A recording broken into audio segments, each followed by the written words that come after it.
Hello students, आज हम unit first का जो पोर्शन लेंगे वो है शेप ऑफ ऑर्बिटल्स। इसके अंदर आपको मालूम है कि हम एस पी डी एफ ये 4 ऑर्बिटल्स की इससे पहले हम आपको बता चुकी हूँ कि वो ऑर्बिटल्स कैसे बनते हैं, या मैं यूँ कहूँ कि बेसिकली ऑर्बिटल होता क्या है। आज इन एस पी डी एफ की जो स्ट्रक्चर शेप होगी वो आपको इस लेक्चर में बताई जाएगी। तो इसमें जो सबसे पहले है ये है कि हम ऑर्बिटल्स को देखते किस तरीके से, what do you orbital look like. आपको ये जो एस ऑर्बिटल है इसकी स्ट्रक्चर कुछ इस तरीके की मिलेगी। हम एस ऑर्बिटल को गोले के रूप में दिखाते हैं, वो इसलिए क्योंकि जो इलेक्ट्रॉन होते हैं वो इस गोले में इधर भी हो सकते हैं, इधर भी हो सकते हैं, इधर भी हो सकते हैं, इधर भी हो सकते हैं। मतलब इलेक्ट्रॉन के पाए जाने की जो प्रोबेबिलिटी है वो एक गोले के समान होती है, उसके चारों तरफ पाए जाते हैं, और इसीलिए इसका शुरू में जो नाम पड़ा था वो ऑर्बिट पड़ा था। इसके बाद जो ऑर्बिटल है, और इस जो एस ऑर्बिटल्स हैं उसके अगर हम इस जहाँ वो पाए जा रहे हैं वहाँ डॉट डॉट डॉट डॉट अगर बनाने की कोशिश करेंगे, और उसके बाद हम देखेंगे कि वो जो डॉट डॉट है वो किस तरीके से अगर इस अपना रूप लेंगे तो वो कुछ ऐसा गोले के जैसा रूप ले लेंगे। इसलिए इसको कहा जाता है कि वो एस ऑर्बिटल है वो गोले के रूप में होगा। अब अगर आप इस पोर्शन में कहीं पर भी ये नहीं बोल सकते हैं कि यहाँ इलेक्ट्रॉन नहीं होगा या यहाँ नहीं होगा या यहाँ नहीं होगा। फ़र्क सिर्फ इतना होगा कि अगर मैं 1s की बात करूँगी तो वो गोला थोड़ा छोटा होगा, 2s की बात करूँगी तो थोड़ा बड़ा होगा, 3s की बात करूँगी तो थोड़ा बड़ा होगा। इस तरीके से वो बढ़ते जाएंगे, लेकिन उनमें इलेक्ट्रॉन के पाए जाने की जो प्रोबेबिलिटी है वो हर जगह ये गोले के एक रूप में क्लाउड के जैसे होगी, वो सब जगह ऐसे ही पाया जाएगा। तो हम ये नहीं कह पाएंगे कि कहीं नहीं है क्या। जबकि जो पी ऑर्बिटल होता है वो अगर एक एक्सेस इस तरीके से हम मान लें और इसे हम एक्स एक्सेस नाम दे दें तो उसके कुछ इधर भी होगा ये पी ऑर्बिटल और आधा इधर भी होगा। तो इस तरीके से इस इलेक्ट्रॉन के जो इस पी ऑर्बिटल में जो इलेक्ट्रॉन के पाए जाने की प्रोबेबिलिटी है वो इसके इस वाले लोब में भी है और उसके इस वाले लोब में भी है। अगर वो एक्स एक्सिस पे वो ऑर्बिटल है, ऐसे ही वाई एक्सिस पे कुछ इस तरीके का होगा और जेड एक्सिस पे कुछ इस तरीके का होगा। लेकिन दोनों ही केसेस में आप ये देख रहे हैं कि इसमें जो इलेक्ट्रॉन के पाए जाने की जो प्रोबेबिलिटी है वो लोब के लेफ्ट और राइट साइड में, लेकिन जो ये बीच वाली जगह वो तीनों ही डायग्राम में इस बीच वाली जगह में इलेक्ट्रॉन नहीं पाए जाते, तो हम नोडल प्लेन बोलते हैं। तो ये पी ऑर्बिटल में तो पाया जाएगा, लेकिन एस ऑर्बिटल में ऐसा आप कोई प्लेन या पॉइंट नहीं बना सकते जहां आप ये कहें कि और हमारे कोई इलेक्ट्रॉन नहीं होंगे। इसके बाद हम बात करें डी ऑर्बिटल की। डी ऑर्बिटल आप जानते हैं कि 5 तरीके के होते हैं। पांचों के नाम मैंने इससे पहले वाले लेक्चर में L4 में आपको बताए हैं। पहला जो होता है वो उसको हम डी एक्स वाई बोलेंगे, दूसरे को वाई जेड बोलेंगे, तीसरे को एक्स जेड बोलेंगे। इस तरीके से 3 ऑर्बिटल तो ये हो गए, 1 2 और 3।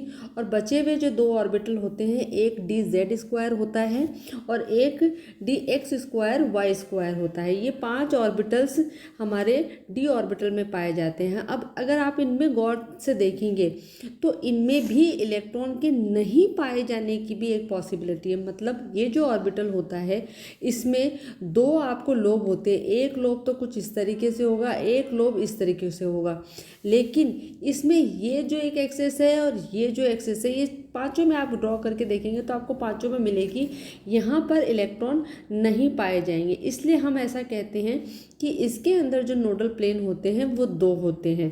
इसके बाद की जो स्ट्रक्चर है वो एफ ऑर्बिटल्स होती है, वो काफ़ी जटिल होती है। आप यहाँ डायग्राम में भी दे सकते हैं, ना तो हम इन्हें पेन पे ड्रॉ कर सकते हैं और ना ही हम इनका 3D रिप्रेजेंटेशन दिखा सकते हैं। लेकिन एफ में आप जानते हैं कि जो ऑर्बिटल होते हैं वो टोटल 7 होते हैं, 1 2 3 4 5 6 7। और इसके जो ऑर्बिटल्स होते हैं उसमें जो नोडल प्लेन्स होते हैं वो 3 होते हैं, जहाँ पर कि इलेक्ट्रॉन के नहीं पाए जाते हैं। इसके बाद आता है कि अगर आप एस जो शब्द शेल है या जिसे मैं ऑर्बिट बोल रही हूँ उसे आप किस तरीके से ड्रॉ करेंगे, तो उसे हम एक सिंगल डब्बे के रूप में दिखा सकते हैं। पी को हम 3 ऑर्बिटल्स के रूप में दिखाएंगे, क्योंकि जो पी ऑर्बिटल्स होते हैं वो 3 होते हैं। आप जानते हैं पी एक्स होता है, पी वाई होता है और पी जेड होता है। तो पी 3 होते हैं और जबकि एस जो होता है वो केवल 1 होता है। इसके बाद डी जो होते हैं 5 ऑर्बिटल्स होते हैं, एफ जो होते हैं वो 7 ऑर्बिटल्स होते हैं। इसके बाद अगर आप किसी एक ऑर्बिटल को जब रिप्रेजेंट करते हैं तो इस तरीके से या तो बॉक्स के रूप में रिप्रेजेंट करते हैं या एक लाइन के रूप में प्रेजेंट करते हैं। और एक बॉक्स में मैक्सिमम आप 2 ही इलेक्ट्रॉन फिल कर सकते हैं, जो कि हम 11th और 12th में पढ़ते हैं। चाहे आप ऐसे लिख दीजिए, चाहे आप ऐसे लिख दीजिए, किसी भी ऑर्बिटल में इलेक्ट्रॉन को फिल करने का यही तरीका होता है। इसके बाद हम ये देखते हैं कि इलेक्ट्रॉन में अगर हमने फिल कर दिए तो उसके बाद में मुझे जितनी भी इंफॉर्मेशन चाहिए वो किस तरीके से मिलेगी, कि मतलब एक इलेक्ट्रॉन के बारे में मुझे अगर पूरी जानकारी चाहिए तो उसके लिए मुझे इन 3 प्रिंसिपल्स को फॉलो करना पड़ेगा। पहला प्रिंसिपल होता है Pauli exclusion principle, second principle है हुंस रूल्स या हुंस मल्टीप्लिसिटी प्रिंसिपल, तीसरा है हॉबबॉ प्रिंसिपल। इसमें से जो हॉबबॉ प्रिंसिपल होता है उसका बेसिक मतलब होता है किसी भी चीज़ का पूरा बनना, यानी कि यहाँ तक आते आते इलेक्ट्रॉन से बनने वाला जो ऑर्बिट है उसका पूरा पिक्चर क्लियर हो जाता है कि वो किस तरीके से बनेगा, जिसे कि मैं एस पी डी एफ बोलती आ रही हूँ, वो कैसा दिखेगा। अब हम फर्स्ट जो रूल लेते हैं वो लेते हैं पॉली एक्सक्लूजन प्रिंसिपल। इसका बेसिकली मतलब यही होता है कि पॉली एक साइंटिस्ट थे जिन्होंने ये लाइन कही थी, अगर आप एक बॉक्स में 2 इलेक्ट्रॉन रखते हैं तो उनके जो रखने का तरीका होगा वो ऐसा होगा, एक बार क्लॉकवाइज दूसरी बार एंटी क्लॉकवाइज ऐसे रखेंगे। आप 2 ऑर्बिटल्स को कभी भी सेम डायरेक्शन में नहीं रख सकते हैं। उसका बहुत सीधा सा रीज़न है, अगर आप दोनों को सेम और उसमें रखेंगे तो यहाँ रिपल्शन होगा, रिपल्शन होने की वजह से वो कभी भी स्टेबल नहीं रहेंगे। और एक कक्षक बनने के बाद का सबसे जो पहला नियम होता है वो यही होता है कि वो कक्षक जो होता है स्टेबिलिटी अटेन कर लेता है।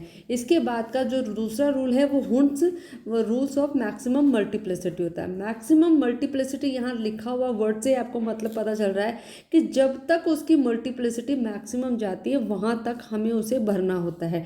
लाइक अगर मुझे 4 इलेक्ट्रॉन भरने हैं तो मैंने जब उनको पेयर कर दिया तो उसकी मल्टीप्लिसिटी मैंने कम कर दी, और अगर मैं उन चारों को अलग अलग कुछ इस तरीके से भरूंगी तो वो मल्टीप्लिसिटी इंक्रीज हो गई। यहाँ जो इसकी मल्टीप्लिसिटी आई है वो 4 आई है, जबकि यहाँ जो मल्टीप्लिसिटी आई है वो 0 आई है। तो दोनों ही केसेस में आप देखिए कि जो मल्टीप्लिसिटी होती है उसे हमें मैक्सिमम तक लेके जाना है। और जो तीसरा रूल होता है वो है Aufbau principle. Each electron must occupy the lowest energy orbital available, मतलब कि जब तक इलेक्ट्रॉन के पास लोवेस्ट एनर्जी ऑर्बिटल अवेलेबल होगा तब तक वो वहीं जाना पसंद करेगा। उससे ऊपर वाले इलेक्ट्रॉन ऑर्बिटल में वो तभी जाएगा जब वो पहले वाले भर गए होंगे। इसलिए जो इनके भरने का जो ऑर्डर होता है वो कुछ इस तरीके से होता है, पहला 1s, फिर 2s, फिर 2p, 3s, 3p, यानी कि यहाँ तक आते आते आपने पूरे एक एटम के इलेक्ट्रॉनिक कॉन्फ़िगरेशन, यानी कि उसके इलेक्ट्रॉन कहाँ कैसे रखे होंगे, उसमें कौन कौन से ऑर्बिटल आएंगे, उनका पूरा पिक्चर आपने क्लियर कर दिया। इसलिए हम इसे बोलते हैं हॉबबॉ प्रिंसिपल। ये एक जर्मन वर्ड है और इसका मतलब होता है बनना, कोई चीज़ कैसे बनेगी। तो यहाँ तक का आज अपना लेक्चर है। इसके बाद हम देखेंगे कि इलेक्ट्रॉनिक कॉन्फ़िगरेशन कैसे आता है, और ईएनए जो प्रिंसिपल है इफेक्टिव एटॉमिक न्यूक्लियर चार्ज को हम समझेंगे। उसके बाद ये चैप्टर ख़त्म हो जाएगा। Thank you very much.